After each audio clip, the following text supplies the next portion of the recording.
السلام علیکم ورحمۃ اللہ وبرکاتہ۔ حضرت عمر فاروق رضی اللہ تعالیٰ عنہ کے زمانے میں مصر کا دریائے نیل ہر سال خشک ہو جایا کرتا تھا۔ حضرت عمر فاروق نے اس کے نام ایک خط لکھا۔ آخر اس خط میں ایسا کیا لکھا گیا تھا کہ وہ دریا اسی وقت چل پڑا؟ حضرت عمر فاروق رضی اللہ تعالیٰ عنہ کے دور خلافت میں جب دریائے نیل خشک ہو گیا تو مصری رایا مصر کے گورنر صحابی رسول حضرت عمر بن عاص رضی اللہ تعالیٰ عنہ کی خدمت میں فریاد لے کر حاضر ہوئی اور عرض کی، اے امیر، ہمارا یہ دستور تھا کہ جب دریائے نیل خشک ہو جاتا تھا تو ہم لوگ ایک خوبصورت کنواری لڑکی کو دریا میں ڈالا کرتے تھے اور دریا کی بھینٹ چڑھایا کرتے تھے۔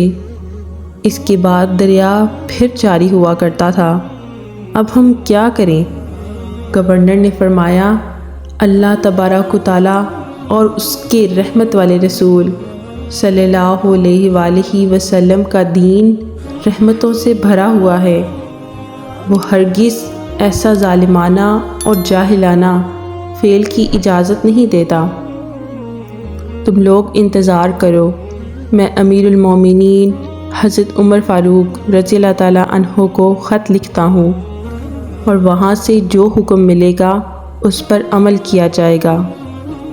چنانچہ گورنر کا قاصد مدینہ رسول صلی اللہ علیہ وآلہ وسلم آیا اور دریائے نیل خشک ہونے کا حال سنایا۔ امیر المومنین حضرت عمر رضی اللہ تعالیٰ عنہ یہ خبر سن کر نہ گھبرائے اور نہ ہی پریشان ہوئے۔ حضرت عمر رضی اللہ تعالیٰ عنہ نے قاصد کو یہ کہہ کر بھی روانہ نہ کیا کہ تم لوگ قرآن مجید کی تلاوت کرو اور نفل پڑھو اور اللہ تعالیٰ سے دعا کرو کہ اللہ تعالیٰ دریائے نیل کو دوبارہ جاری فرما دے۔ میں تو تمہاری طرح کا ایک انسان ہوں، میرے پاس کیوں آئے ہو؟ حضرت عمر نے یہ نہ کہا بلکہ نہایت ہی سکون اور اطمینان کے ساتھ ایک ایسا تاریخی خط لکھا جیسے کوئی آدمی ایک انسان کو خط لکھتا ہے۔